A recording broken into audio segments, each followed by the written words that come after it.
This episode of the CyberWire is made possible in part by CyberReason.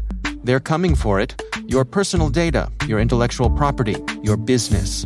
Cyber attackers are working to take what belongs to you and holding you to ransom.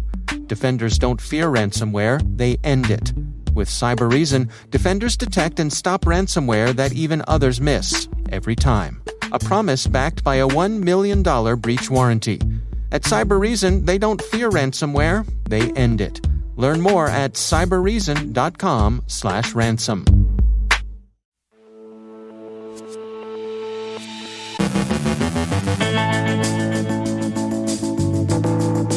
The U.S. offers a reward of up to $10 million for information leading to the identification or location of the leaders of the DarkSide ransomware gang. Researchers expect BlackMatter's nominally retired operators to resurface in other criminal organizations.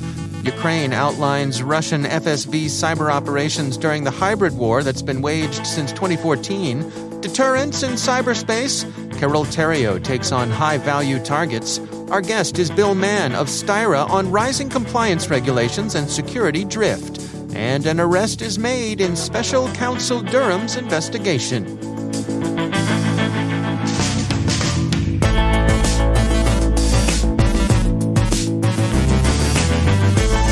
From the CyberWire studios at Data Tribe, I'm Dave Bittner with your CyberWire summary for Friday, November 5th, 2021.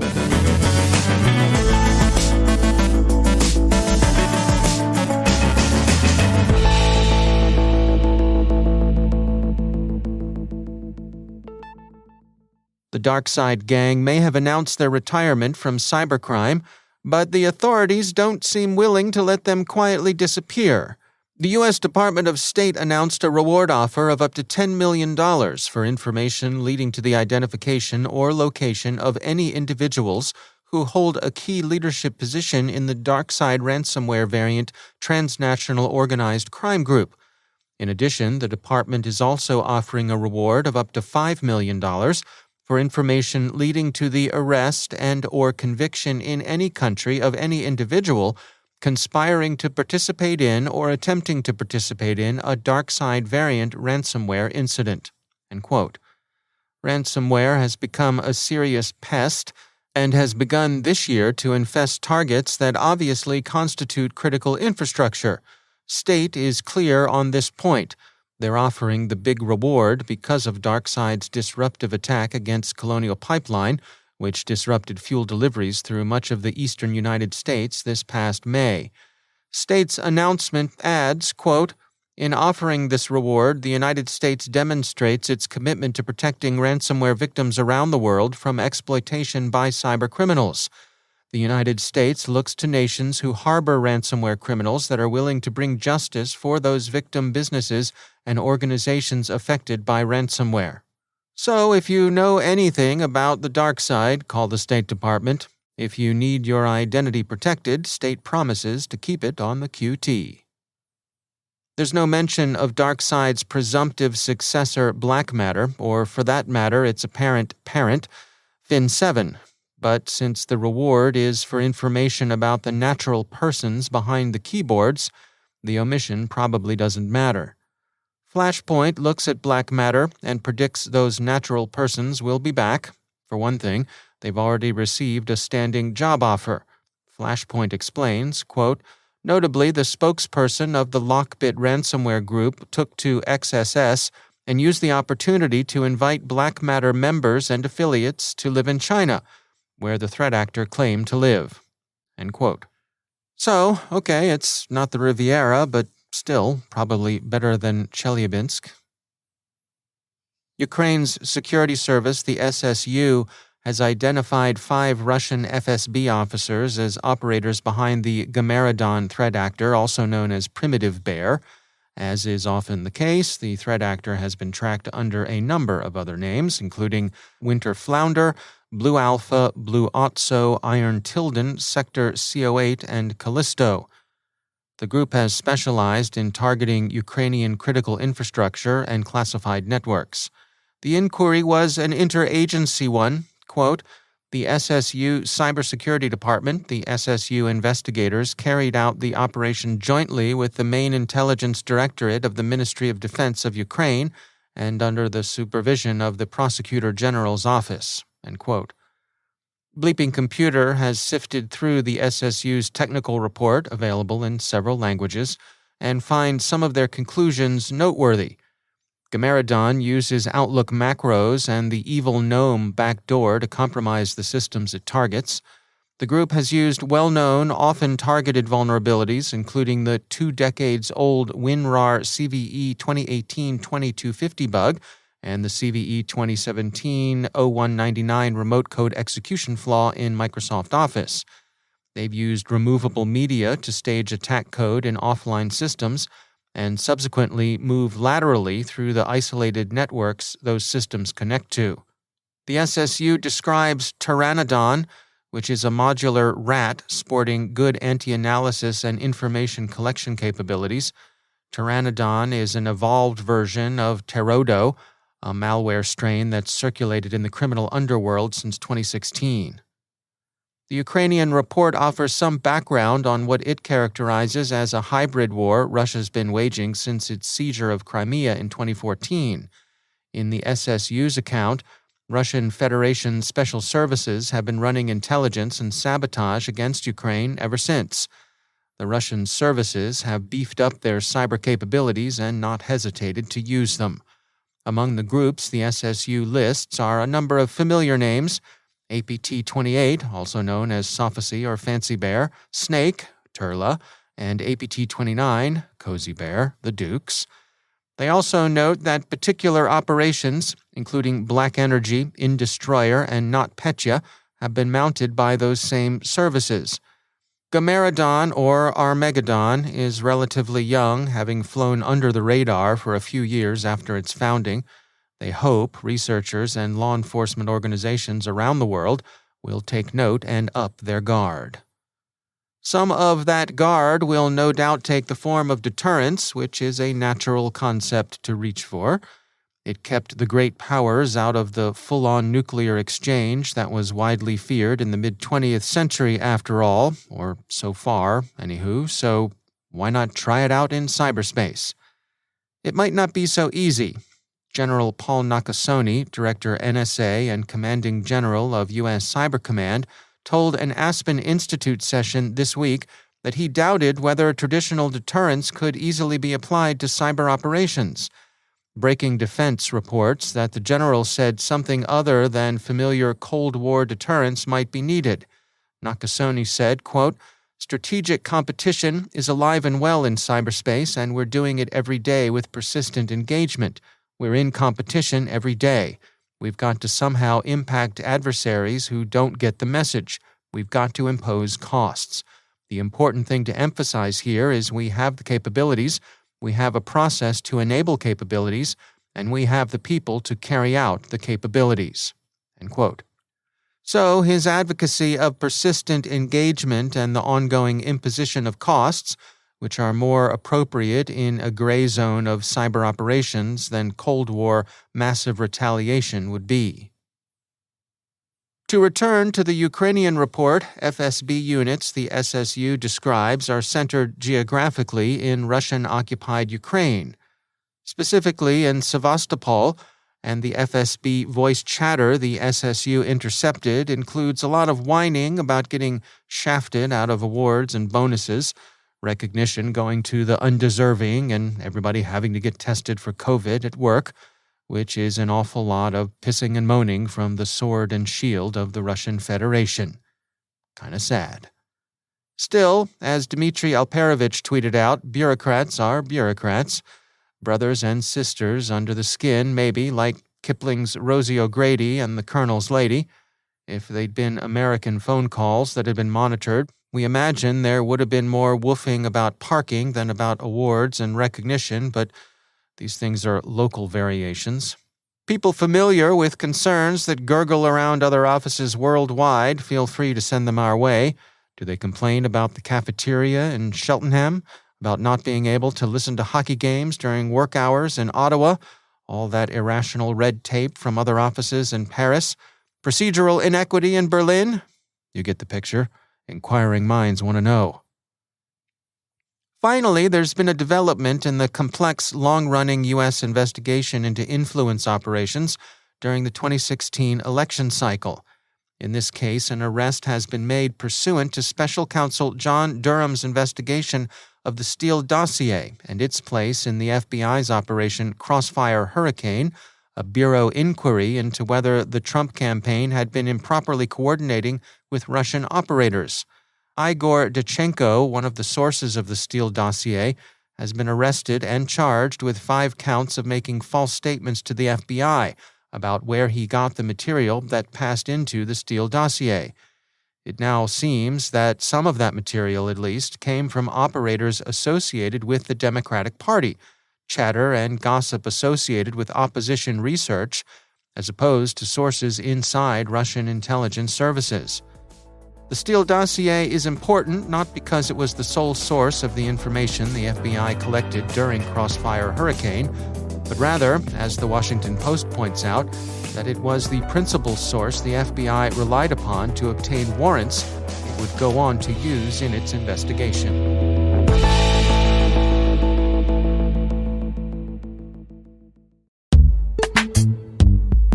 And now, a word from our sponsor, ThreatConnect.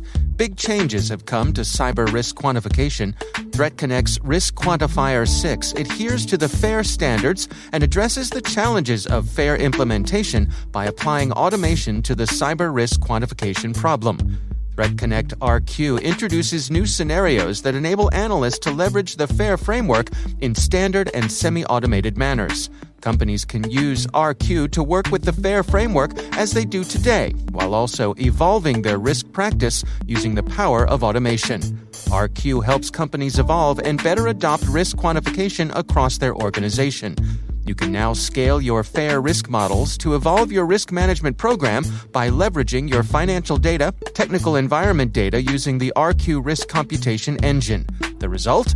Meaningful reports for more informed and data-driven decisions with business stakeholders. Visit the Risk Threat Response Company at threatconnect.com to learn more. And we thank ThreatConnect for sponsoring our show.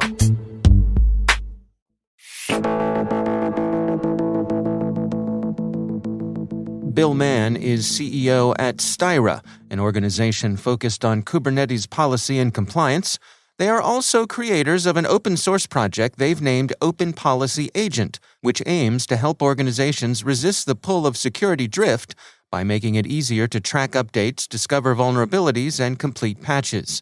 I caught up with Bill Mann for his insights on security drift and the Open Policy Agent project. Yeah, security drift is all about consequences of change that are made by various organizations within the software development lifecycle. And when you have a change, it has significant repercussions to an organization's security posture. Some of them are manageable risks, and some of them are not. And the ones which are not manageable risks is what's called security drift, right? And so what are your recommendations then? How can organizations get this under control? Sure. Well, there's a massive change happening in the industry today. I mentioned before there's an application stack called modern applications, or what's called cloud native application stacks. So most organizations are now implementing applications with that form factor. For the audience, we used to be client server once upon a time. Now it's called cloud native. And cloud native means that there's multiple changes happening with the way applications are being built. One is the way applications are being deployed. They're being deployed in an automated way. Number two, the actual application stack is fundamentally changing as well. So we're moving towards technologies like Kubernetes, service mesh, and developers are trying to decouple as much of the core or common components of an application to be common services. So to address the question of what can be done, Styra is the creators of an open source project called Open Policy Agent, which is now the de facto policy as code solution for this modern application stack. And briefly, let me give you an example of policy and control within an organization. Authentication, we all are very familiar with that term. It's who a person is. Authorization is what a person or service can do.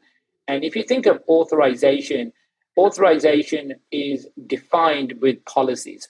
And the way we've been defining policies from year dot in the software industry has been very proprietary. You typically use some sort of user interface or some sort of proprietary way of defining what a service can do or what service can talk to another service. Even can this user have access to a particular resource has been defined in a proprietary way. That is not going to work in the modern application architecture. So Styra invented this project called Open Policy Agent. It's an open source project. It's got a lot of following in the developer and DevOps community now. It's a graduated project within CNCF. And this project is really about changing the way we think about policy. One of the fundamental cores of it is to think about policy as code, just like we think of application code, which has to be put into Git and managed and change management of that code and so forth. So this is what we've invented for the industry. And like I said, it's got a big following out there. And a lot of organizations implementing cloud native applications are using OPA as part of the stack. Now, to give you an example, back to security drift of how OPA can be used to reduce the risk of security drift, here's an example for you. So within an organization, when a DevOps engineer makes a change, within Kubernetes, there's something called the admission controller. But essentially what happens is OPA can be used to define a set of guardrail policies. So if the application change actually is outside of those policies that have been defined by the security and risk team, then the app developer or the DevOps engineer would receive feedback from the system saying, this is not going to be able to go forward throughout the life cycle because you're violating, let's say, a PCI regulation or a HIPAA regulation and so forth. So these are now new ways of limiting security drift for organizations by actually implementing policies and controls at different levels of the workflow using technologies like OPA, which itself is an open source policy as code solution. And it really fits into the way that the new modern application stack is built as well. One point for you in terms of how it's relevant for the application stack is you've probably heard of the term infrastructure as code, which is the way you describe an infrastructure object before it can be implemented in the runtime environment. That is as code as well. So this is now the natural extension for how we manage policy within an organization. That's Bill Mann from Styra. There's a lot more to this conversation. If you want to hear the full interview, head on over to CyberWire Pro and sign up for Interview Selects, where you'll get access to this and many more extended interviews.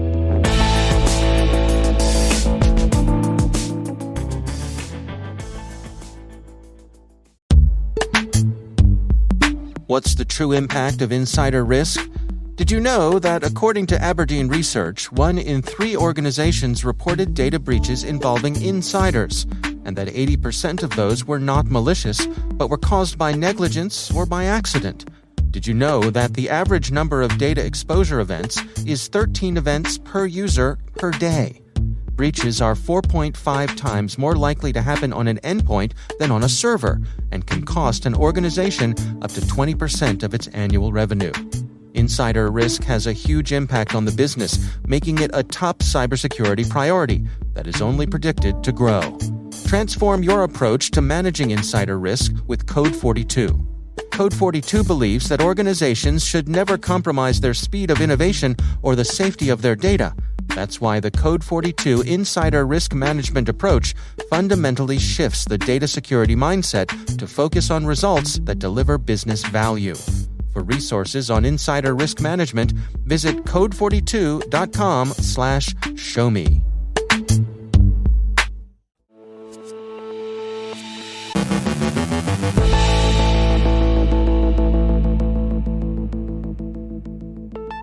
Our UK correspondent Carole Theriault brings us this report on the increased targeting of high-value individuals and what that means for organizations. Here's Carole Theriault. Recently, I was asked to be part of a panel, And the audience were mostly made up of law firms. More specifically, people that work at law firms that are looking to protect the information, the systems, the network, clients, the boss. And in speaking to a few people, they talked about a stress that I think we're feeling across all industries, and that is having to manage this hybrid environment where workers want to be able to work from anywhere, anytime, and still have a streamlined access to all the files, documents, services that they require. And it's interesting because law firms are an ideal target for criminals for a number of reasons. One, they are perceived as wealthy. Two, law firms control tons of money, often on behalf of clients. And if you target the right law firm, you're more than likely to have rich clients. So being able to also access information on those clients could be lucrative. For example, could be used for ransomware, blackmail, phishing. I mean, take your pick. And so it's no surprise that the most prestigious law firms that control tons of cash and have lots of wealthy clients also operate with high cybersecurity and indeed physical security in order to keep their clients' information and the company secure. So how is a fraudster going to get in? I can see two approaches being used most often. One, try and take advantage of a zero-day vulnerability. So, for example, if Microsoft announced that there's a critical vulnerability in Teams or a piece of software that is used by a law firm, and they are working on a patch, that is an opportune time for a fraudster to try and attack the systems. And two, try and dupe a person, either someone in the supply chain, an employee, to part with snippets of information that once all gathered together would allow them to break in undetected. So the latter could prove easier to pull off, especially if someone has an up-to-date and deliciously detailed, rich LinkedIn profile or other social media profile. Perhaps their CV is online as well, or they have a website with loads of information. All these tidbits can help grease the wheels on the first interaction. The name of the game is gain trust and get information. You see, if you're a high-value target, you're worth the time and investment, especially from someone who's got nothing to lose. Be safe out there. This was Carole Theriault for the CyberWire.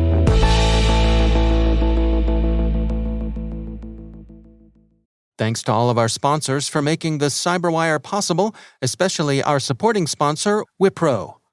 Cybersecurity is more than just keystrokes and code. It takes Wipro's elite team of cybersecurists, specialists with more than 25 years of expertise developing award-winning cybersecurity solutions. Wipro does what others only promise. Wipro, cybersecurity by cybersecurists.